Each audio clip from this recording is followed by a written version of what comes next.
Ah, Beda sih Bang, beda pendekatan. dan ini menarik kan, karena dari perbedaan generasi.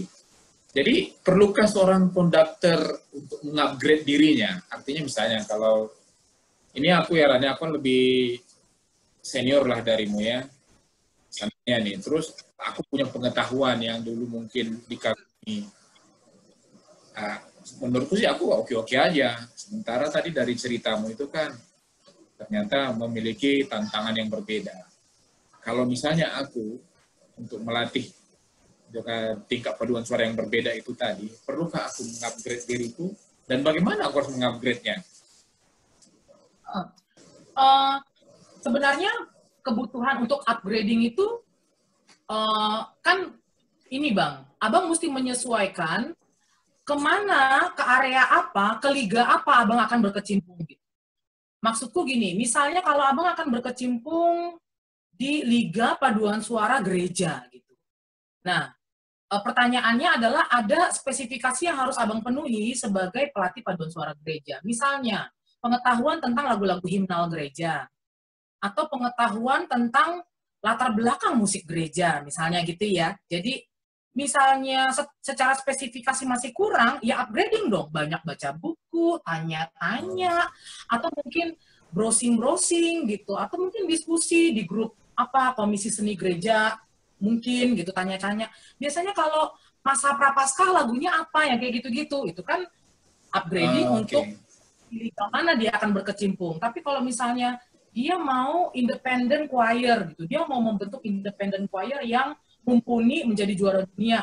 Berarti kan liganya lebih besar, otomatis upgradingnya ke hal-hal yang jauh lebih besar. Misalnya partitur yang lagi partitur segala zaman musik misalnya, dia harus tahu dong apa yang melatar belakangi komposernya itu hidupnya bagaimana. Terus misalnya tahun lagunya diciptakan, yang kayak gitu-gitu kan itu mesti banyak eksplor bang. Jadi liganya lebih besar, otomatis kebutuhan untuk upgradingnya harus lebih besar. Nah, caranya adalah yaitu banyak baca, diskusi, join grup, atau ya tanya jawab, atau apa search partitur-partitur terupdate. Nah, itu juga mesti. Jadi Oke. liga, tergantung liganya. Abang mau main di liga apa gitu, kebutuhan upgrading. Oke, I see. Berarti itu seni yang paralel juga dengan literasi ya? Oh iya, Oke, iya. oke. Jadi nggak mungkin dia akan mengikuti zaman kalau dia tidak membaca gitu istilahnya ya. Kalau dia tidak mengikuti literasi, ya akan nggak balance bang pastinya. Atau dia akan stuck di situ aja. Jadi koleksi lagunya tidak akan bertambah. Dia taunya itu aja, itu aja, itu aja gitu. Dan padahal udah setiap harinya ada ratusan ribuan repertoar yang diupload di internet gitu. Dia lagunya itu lagi gitu kan berarti nggak balance ya. Dunia terus lari, ya dia hidup di masa lalu misalnya gitu. Oke. Ya. Ran, aku jarang ya mendengar perbedaan jenis suara kan kalau di aku pernah di paduan suara dewasa, pernah alto tenor bass, SA1 dan seterusnya. Nah, ini anak-anak tadi kan kita udah dengar bersama ya bagaimana paduan suara itu bernyanyi. Sungguh sangat jarang mendengar lagu suara yang seperti itu. Sebenarnya apakah jenis suaranya mereka itu sama semua kayak kita, SATB, SA12, T12 dan seterusnya? Nah, itu bagaimana? Klasifikasi jenis suara anak-anak itu bang, dia masih treble voices. Jadi kalau kita klasifikasikan suara manusia secara besar gitu ya, ada dua. Jadi ada yang masuk ke dalam kategori bass, ada yang masuk ke dalam kategori treble. Nah, treble itu istilah awamnya suara yang nyaring lah gitu ya, suara yang frekuensinya tuh tinggi, nyaring, melengking gitu-gitu. Kalau bass ini ya kita ya low gitu ya. Nah, kalau untuk anak-anak dia masih masuk ke dalam ranah treble voices. Jadi cuma ada sopran 1, sopran 2 dan alto. Dia belum ada tenor dan bass. Karena tenor dan bass itu dimiliki oleh pria dewasa gitu. Kecuali anak-anak ini sedang akil balik, khususnya yang laki-laki gitu ya, sedang akil balik dia akan pindah ke paduan suara remaja yang notabene sudah mulai ada tenor dan bass. Gitu. Tapi kalau dia masih kategorinya paduan suara anak, which means yang laki-laki masih belum akil balik, suaranya masih suara anak-anak, yaitu kategorinya masih tremolo voices. Dan itu klasifikasinya itu sopran 1, sopran 2, alto itu cuma berdasarkan ambitus nada atau range suara, Bang. Jadi berarti ada tes. Ya, kalau aku ya tes ambitus suara, terus sama ini ya, sama timbre suaranya. Jadi kalau misalnya suaranya dia berat gitu ya, walaupun dia sampai ke nada tinggi, aku pasti akan memasukkan dia ke alto atau ke sopran bawah, mezzo sopran. Timbre itu apa sih, Ran? Warna suara, colornya. Warna suara. Jadi misalnya kayak Bang, aku sampai ke nada atas tapi berat, suaraku berat ya, tebel gitu. Nah, itu okay. Colornya buat yang low voice atau yang alto gitu. Oke. Nah, ini berbagi pengalaman sedikit. Jadi, terinspirasi dari beberapa teman. Pernahlah aku mengajak anak-anak di RT kami ini. Walaupun yang bergabung waktu itu hanya 6. Jadi aku menganggaplah itu paduan suara anak. Tapi kami waktu itu nyanyi lagu-lagu nasional karena hanya itu yang aku tahu ya, yang lain aku nggak ini. Itu karena ada halal sebenarnya. Tapi setelah itu aku coba mengumpulkan, ternyata susah lagi. Nah ini kan berarti tidak gampang ya membina atau membuat atau bagaimana memulai paduan suara anak ini. Paling tidak di lingkungan terkecil ya. Sementara memang banyak kepentingan, mungkin dia nggak suka dan seterusnya. Ini bagaimana nih membentuk paduan suara anak untuk pertama kali dari nol? Kita bilang kan, anak-anak itu rata-rata nggak dikenali seni dari awal. Itu bagaimana? Kalau RT misalnya, RT. Kalau gereja mungkin terbiasa. Kalau yang terdiri dari banyak orang, nah, itu bagaimana tuh? Atau sekolah kan lebih ini ya, sekolah lebih varian. Kalau RT mungkin lebih homogen ya. Nah itu bagaimana membentuk paling tidak untuk memulai membentuk paduan suara? Gimana cara? Sebenarnya gini Bang, kalau misalnya mau membentuk paduan suara, kita mesti lihat dulu institusi atau wadahnya. Misalnya kalau paduan suara gereja, misalnya gitu ya. Kalau paduan suara gereja, sebenarnya dengan mudah kita bisa merekrut anak-anaknya itu dari sekolah minggu. Kan udah ada sarananya ya, udah ada tampungannya tuh, anak-anak ngumpul di situ, baru kita tinggal rekrut. Itu. Terus kalau misalnya paduan suara anak sekolah, itu juga nggak susah. Karena ada 2, biasanya open audition, semua anak boleh join, atau berdasarkan pilihan anak ekstrakurikuler. Jadi misalnya anak-anak yang milih ekskul paduan suara, udah tinggal dipanggil aja, nggak usah pakai audisi, masukin semua gitu. Mulailah latihan rutin. Atau misalnya paduan suara anak-anak di satu instansi kantor. Biasanya ada tuh staf-staf yang punya anak sebayaan, dikumpulin gitu ya. Jadi orang tuanya kerja, anaknya latihan, nah gitu-gitu. Itu kan nggak terlalu susah. Nah, kasusnya adalah kalau misalnya di seperti tempatnya Abang, sebenarnya gini Bang, ibarat kita masa promosi jualan ya, jadi kita grab dulu ketertarikannya mereka. Jadi kalau aku cara nge-grabnya adalah, biasanya latihan pertama kedua itu kami banyak main, permainan-permainan team building sebenarnya sih. Kebetulan aku ada pengalaman menjadi trainer dan ada beberapa koleksi permainan team building gitu. Jadi kami nggak langsung nyanyi, biasanya main dulu gitu, main kenalan gitu. Pokoknya permainan-permainan team building lah. Terus pas itu udah selesai, kalau nggak main ya udah kenalan gitu, baru ngobrol-ngobrol atau nanti nyanyi-nyanyi dengan lagu yang mereka familiar gitu. Jadi misalnya kalau lagu Cicak-Cicak di Dinding misalnya, Pelangi-Pelangi ya gitu-gitu. Baru supaya terasa lebih menantang, aku akan ngetes dulu nih anak-anak. Oke, coba ya tes satu-satu ya. Biasanya kalau udah mulai dites satu-satu, mereka timbul kegelisahan. Aduh, gimana nih gitu kalau sakit. Nah, itu Bang, jadi perasaan excitement itu yang mesti kita grab dulu. Ternyata seneng loh latihan nyanyi-nyanyi itu tuh enak, seneng banget. Terus kalau aku biasanya nggak langsung nunjukin taring dan tanduk sebenarnya kalau di latihan pertama.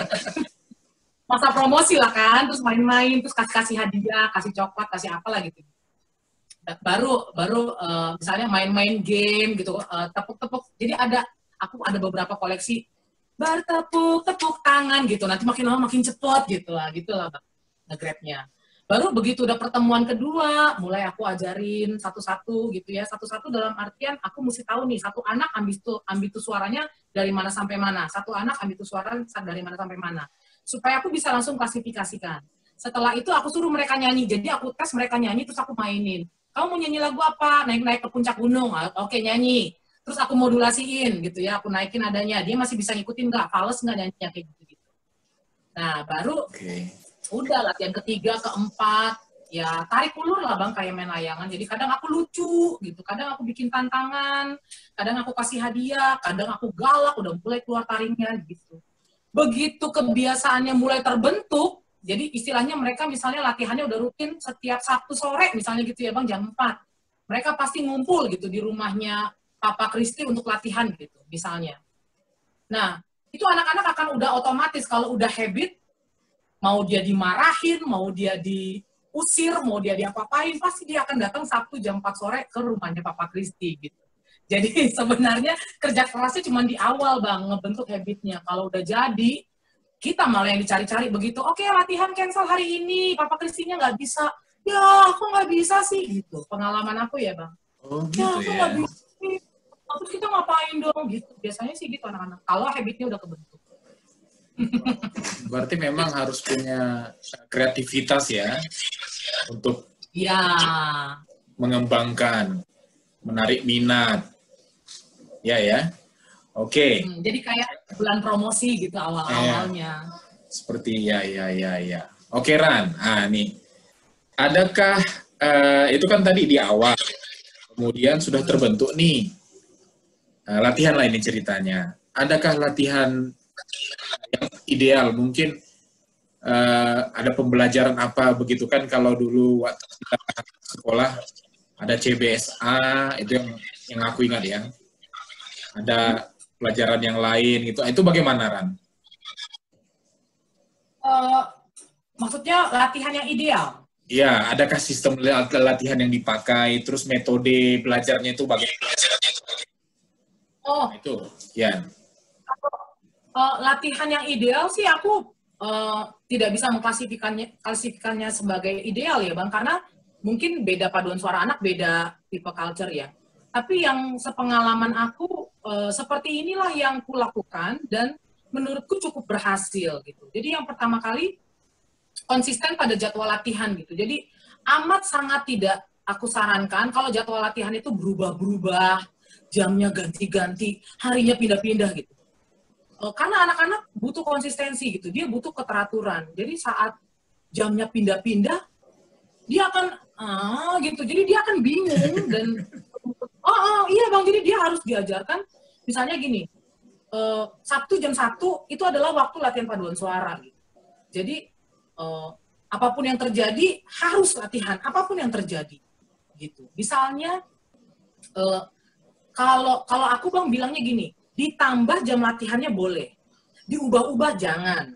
Kenapa? Misalnya kalau mau lomba, ada latihan tambahan ya hari Rabu jam 6 sore. Oh iya, gitu. Tapi Sabtu jam 1 tetap gitu. Jadi harus ada jadwal latihan yang tetap dan konsisten. Kemudian misalnya pelatihnya nggak bisa di Sabtu jam 1, better di cancel daripada digeser-geser jamnya, karena anak-anak akan bingung. Oke. Kalau misalnya punya asisten pelatih, ya asistennya aja yang backup. Tapi kalau kayak aku ya kan, nggak punya asisten pelatih, ya udah aku cancel gitu. Jadi daripada anaknya bingung kan. Terus yang kedua, aku akan selalu konsisten sebelum mulai nyanyi, pasti ada vokalisi, itu harus. Itu kewajiban, itu kudu, mesti wajib harus. Jadi mau dimanapun, kapanpun, mau latihan untuk apapun, vokalis itu pasti harus ada. Jadi 15-20 menit manasin suara gitu. Dan vokalisinya juga selalu based on lagu yang akan dilatih after vokalisi. Jadi misalnya kalau lagunya cepet, vokalisinya itu yang menuntut untuk rahangnya naik turun dengan cepet, kayak gitu-gitu lah ya. Atau kalau terus di dalam vokalisi itu selalu ada pelajaran atau latihan untuk interval nada gitu. Ada atau solfa ya. Kalau di Kodayu Method itu disebutnya solfa. gitu. Nah terus kemudian yang ketiga itu dia harus ini setiap kali latihan 2 lagu Bang kalau aku ngajarnya. Lagu dengan yang moodnya berbeda. Jadi misalnya yang pertama tadi lagu tempo cepat yang riang-riang, terus yang kedua biasanya lagu yang legato, yang begini. Gitu. Jadi anak-anak balance latihannya. Ada yang semangat, excited, terus tiba-tiba ada yang untuk legato dan napasnya panjang. Gitu. Kalau aku ya. Kemudian itu sih paling 3 itu doang. Kalau latihan yang ideal, konsistensi. Ran, aku ada dapatkan video latihanmu. Aku boleh putar nggak ya? Boleh. Video latihan apa? Latihan anak kemarin kan aku coba cari. Sebentar ya. Oh ya. Ini menarik, ini sebenarnya agak unik aku lihat. Coba kita, bentar ya. Oh.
Ya, sepertinya tidak ada masalah tuh saat melatih itu, mereka kayaknya baik-baik aja tuh. Terus maksud Abang apa pertanyaannya?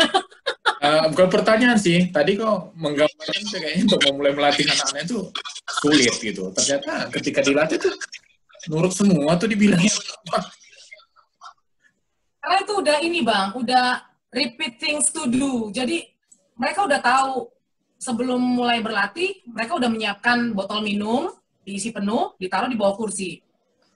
Terus setelah itu siapkan partitur, setelah itu jadi aku selalu membiasakan 3 kali tepuk tangan ya, tap, tap, tap gitu. Itu akan tandanya mulai berlatih dan mereka mau lagi kemana, aur-auran gitu, pasti langsung kumpul dan rapi gitu. Paling mereka akan bertanya, Kak, sopran 1 duduknya di mana gitu. Kadang aku ubah-ubah, memang biar nggak bosen kan. Sopran 1 sini, sopran 2 alto gitu. Baru mereka udah tinggal duduk masing-masing. Nah setelah itu, oke, kita berdoa, amin. Mereka udah langsung tahu, langsung berdiri automatically gitu. Berdiri untuk apa? Untuk vokalisi gitu. Jadi itu sebenarnya hanya repeat things to do Bang. Jadi mereka udah tahu. Pokoknya 15-10 menit vokalisi, abis itu latihan lagu, abis itu ini, abis gitu. Jadi udah tahu. Sehingga sebenarnya kalau aku pun nggak ada, pelatih manapun atau asisten atau kakak pendamping manapun sebenarnya udah tinggal ngejalanin gitu. Karena memang harapan aku sih itu Bang. Jadi mereka automatically udah tahu what should I do after this? What should I do gitu. Cuman kadang-kadang kerangka itu jadi berantakan begitu kakak yang menggantikan aku justru nggak tahu harus ngapain gitu.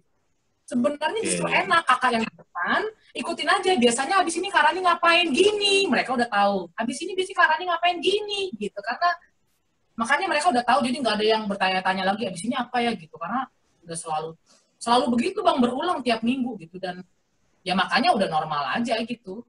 Oke, jadi udah terpola ya. Iya, misalnya besok-besok aku misalnya menikah dan akhirnya pergi, tidak lagi ngajar di situ, mereka udah tahu abis ini. Atau minimal mereka akan ngomong dan komplain misalnya gitu ya. Kak, biasanya Kak Rani itu habis vokalisi itu ini gitu. Atau kok nggak vokalisi gitu. Pasti mereka akan bertanya-tanya. Kak Rani biasanya vokalisi ya? Iya Kak, gitu Bang. Jadi sebenarnya itu cuma udah karena terbiasa ya, udah mulai disiplin. Iya.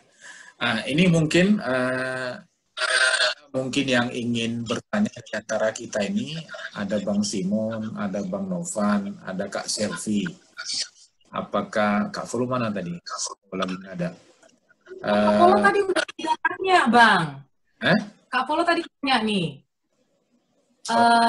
hai kakak nih mau tanya dong, dirimu mengajar PSA di bawah naungan gereja, sekolah, atau personal? Di bawah naungan apapun, kalau aku kelas selama di bawah naungan langit ini masih ku ajarin. Jadi ada paduan suara anak di bawah naungan sekolah yang kulatih, di bawah naungan gereja ada. Kalau paduan suara independen, misalnya seperti The Resonant Children Choir gitu ya, di bawah asuhan Kak Afif, enggak, belum, aku belum ke arah sana. Masih ada institusi besar yang memayunginya, seperti gereja, sekolah, atau sekolah musik gitu. Jadi kalau yang independently aku yang bikin sih belum. Tapi kalau yang di bawah aku itu private vokal, Kak, bukan paduan suara. Jadi vokal private juga ada. Oh, jadi Kak Iran ini ya memberikan layanan itu juga ya? Ya, vokal private. Oke, kalau belum ada pertanyaan, ini coba aku lanjut ya, karena ini menarik ini. Nah, pengalamanku dulu berlatih itu dengan not balok. Tapi memang udah besar sih. Waktu SD, SMP, SMA itu karena stigma banci itu ya. Jadi nggak begitu tahu. Seberapa penting balok itu dalam latihan paduan suara? Atau tidak suara? Atau bagaimana? Ada hal baru? Kalau dibilang seberapa penting, pada akhirnya sih Bang, internationally, choir itu berlatih pakai partitur not balok secara internasional, global ya. Tapi entah kenapa untuk orang Indonesia, not balok itu semacam momok yang mengerikan gitu ya. Jadi begitu dibagi ke not balok, gitu langsung ada mind blocking. Langsung berpikir, apa nih gitu, gimana aku bisa menyanyikannya gitu. Padahal sebenarnya itu hanya karena pembiasaan aja sih ya. Nah, kalau di Indonesia untuk paduan suara yang istilah levelnya udah mendunia gitu ya Bang, atau mulai merambah ke arah internasional, mereka sudah mulai terbiasa nyanyinya pakai partitur not balok. Tapi kalau untuk sekelas gereja, pelayanan, sekolah, mereka masih not angka. Jadi sebenarnya aku masih kepayahan untuk mentranskrip dari not balok ke not angka gitu, karena kebutuhan si anak-anak ini. Cuman puji Tuhannya sih mereka sudah pandai mengidentify, at least angka 1 itu disebutnya do gitu, angka 2 itu disebutnya re gitu ya. Paling tidak ya itu cukup mengajari mereka untuk berlatih tinggi rendahnya nada sih. Gitu kan, angka 2 lebih besar daripada angka 1, berarti lebih tinggi. Angka 3 lebih tinggi daripada angka 2, berarti nadanya mi itu lebih tinggi dari re gitu sebenarnya. Tapi kalau ditanya dengan partitur, justru sebenarnya lebih mudah pakai not balok. Walaupun kita nggak tahu interval, tapi karena kita lihat toge-togenya loncat misalnya, nah kita bisa mengira sebenarnya gitu awalnya. Nah, itu sih Bang, jadi peruntukannya kalau untuk lomba internasional, mesti not balok. Kalau masih sekelas pelayanan, gereja, sekolah, kebanyakan masih pakai not angka. Gitu. Iya.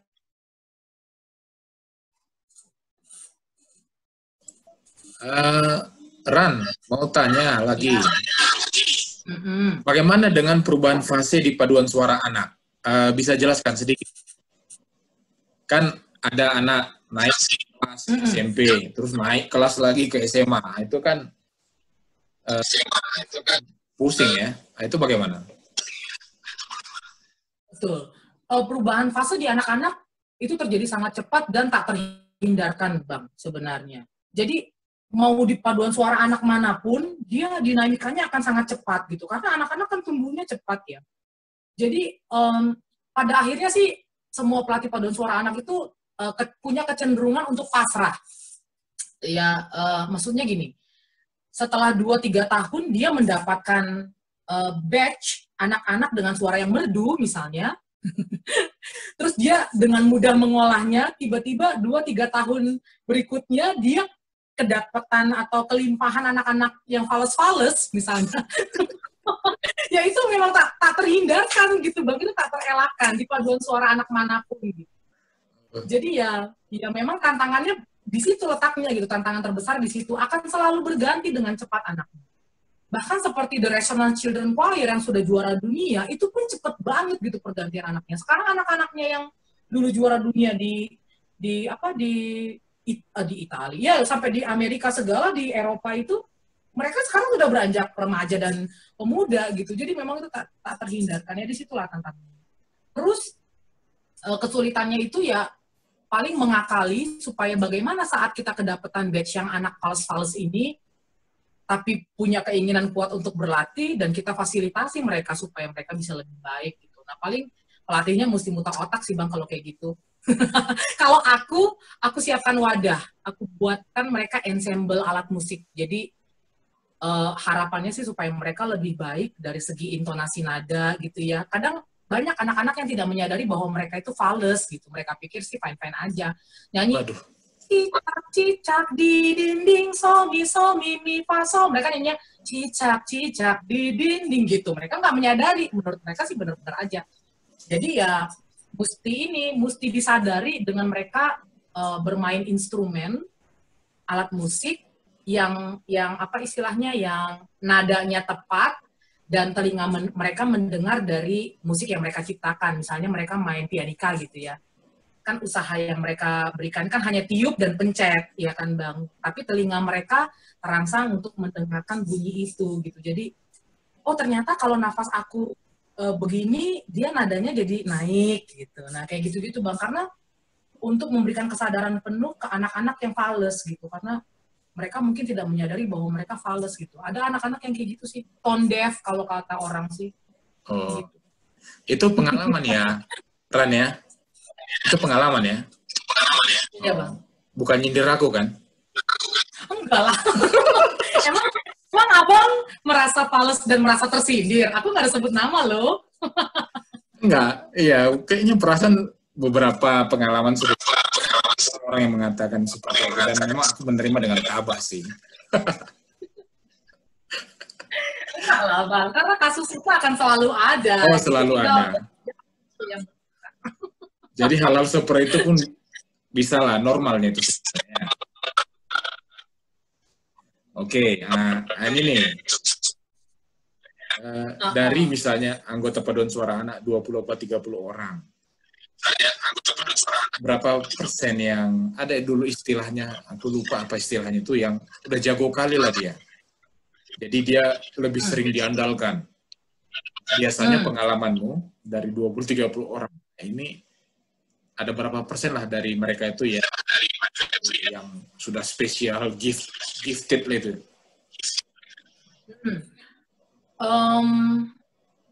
Range persentasenya itu sih paling sekitar 40-50% Bang. Jadi hanya setengah yang bisa aku jadikan pilar untuk support teman-temannya yang lain gitu. Jadi misalnya di sopran ada 15 anak, ya paling cuma 5-6 anak lah yang bisa aku andalkan gitu. Terus begitu di alto, apalagi yang notabene notnya biasanya lebih susah ya karena lebih miring-miring gitu, lebih low. Ya paling cuma dari 10 misalnya 3 anak, 4 anak yang bisa aku andalkan, selebihnya ya bergantung kepada teman-temannya gitu. Jadi sih sebenarnya itu, kecuali kalau ini ya Bang, kecuali kalau professional children choir ya, misalnya kayak kalau seperti The Rational Children Choir gitu, itu kan memang hasil saringan dari audisi ya. Dan yang pastinya yang dipilih ya yang bagus-bagus gitu. Nah, itu sih. Tapi menurut aku di sana pun tetap ada layernya gitu, tetap ada layer pertama gitu, layer kedua gitu, tetap ada sih yang bagus-bagus pasti layer pertama gitu. Oh, gitu. Oke. Ini dari aspek mental, tadi kan kita bicara tentang karakter. Jadi dalam paduan suara 3 orang ini ya, misalnya ada 3 orang, kan mereka bagus, dipentingkan. Apakah itu dalam prakteknya mereka memang kayak besar kepala? Kalau di paduan suara dewasa kayaknya tanpa dia nggak jalan tuh paduan suara, kurang lebih begitu. Di paduan suara anak adakah seperti itu? Aku berusaha untuk tidak menganak emaskan siapapun Bang, kalau aku ya sebagai pelatih. Karena yang ada di dalam benakku adalah perjalanan bermusik anak-anak ini masih akan sangat panjang. Jadi kalau aku menanamkan persepsi yang salah bahwa aku suaranya bagus sehingga aku diprimadonakan oleh Kak Rani, aku nggak mau itu terjadi dan pesan itu akan dibawa terus sampai dia besar gitu. Nah, aku nggak mau. Jadi misalnya ada 3 anak dan mereka suaranya bagus-bagus gitu, nggak pernah ada yang aku anak emaskan kok Bang, dan itu memang udah tahu. Oke. Gitu. Jadi mereka semua udah tahu bahwa Kak Rani ini memang suara si A itu bagus, tapi belum tentu dia loh yang jadi solo misalnya gitu. Jadi aku akan tetap melihat karakter anaknya gitu. Kalau dia misalnya besar kepala, dia jadi latihannya bolong-bolong, merasa udah bisa, biasanya aku justru nggak pilih. Aku lebih bagus karena buat aku itu Bang, latihan itu menjadi kunci ya. Jadi tidak peduli berapa besar talentamu, betapa skillfulnya dirimu dalam bernyanyi, tapi kalau kamu tidak berlatih, nggak ada gunanya gitu. Jadi aku justru jauh lebih menghargai anak-anak yang dia so-so, tapi dia mau berlatih. Karena itu tadi Bang, perjalanan bermusik anak-anak ini akan masih sangat panjang ke depannya. Jadi kalau aku sempat pilah kasih gitu ya, nanti mereka akan membawa itu suaraku bagus kok, buat apa lagi aku latihan gitu. Nah, itu kan berbahaya ya. Aku matematika buat apa lagi aku belajar gitu. Nah, menurut aku wah salah nih anak nih kalau kayak gini. Terus dan sama seperti halnya aku tidak pernah menganak emaskan satu anak pun, aku tidak pernah menganaktirikan satu anak pun gitu. Jadi nggak pernah ada yang aku sentimen pribadi sama mamanya, terus aku jor-jorin anaknya gitu, nggak pernah. Itu mau mamanya marahin aku misalnya gitu ya, anaknya mas tetap aja kalau anaknya bagus suaranya aku puji, kalau anaknya kurang bagus ya aku suruh lagi berlatih gitu. Jadi nggak pernah ada yang deket banget. Ada Bang satu anak tuh mamanya selalu memberikan padaku hadiah. Dari tas, dari buku, dari apa, semua lah dikasih. Tapi tetap aja tuh anaknya tidak pernah aku anak emaskan. Tapi tetap mamanya ngasih hadiah sampai sekarang. Ya. Itu luar biasa. Ran. Ini Ran, kan kita bicara tentang kualitas paduan suara anak dulu ya. Dan dari telinga yang ahli lah ya. Kalau seperti aku, tadi di lagu pertama, mendengarnya enak. Kan, itu kan dari telinga awam. Nah, jadi ukuran keindahan paduan suara anak ini kan, bagi konduktor tentu berbeda. Apa sih ukurannya? Dan bagaimana mengetahuinya di lagu, misalnya seperti apakah itu? Kalau kita kan mendengar, oh ya bagus, udah, itu selesai. Nah, kalau di konduktor itu bagaimana? Secara garis besar ada 2 aspek Bang. Yang pertama adalah aspek musicianship. Jadi musicianship itu teknis di dalam bernyanyi atau membaca satu partitur ya. Jadi misalnya intonasi atau ketepatan nada, tempo misalnya gitu. Terus atau artikulasi, diksi, atau mungkin ada ritmenya, ketukannya, yang gitu-gitunya ya. Itu kan teknis ya, di dalam partitur juga tertera gitu, kebanyakan. Itu aspek pertama. Aspek kedua itu interpretasi lagu gitu. Interpretasi itu menurut aku jauh lebih dalam lagi dari sekedar menuntaskan teknik dalam bernyanyi gitu. Jadi secara kalau konduktor melihatnya yaitu gitu dibagi ke dalam 2 bagian besar.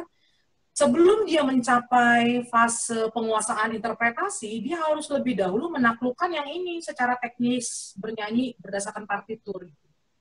Kenapa kita harus mendahulukan yang ini? Karena komposer membuat satu lagu dengan aturan-aturan tertentu yang dia catatkan di situ pasti ada maksudnya. Nah, kita harus bisa menaati itu gitu. Kita harus bisa mengikuti, mengapresiasi apa yang ditulis oleh komposer sebenarnya. Nah, itu belajar dari situ.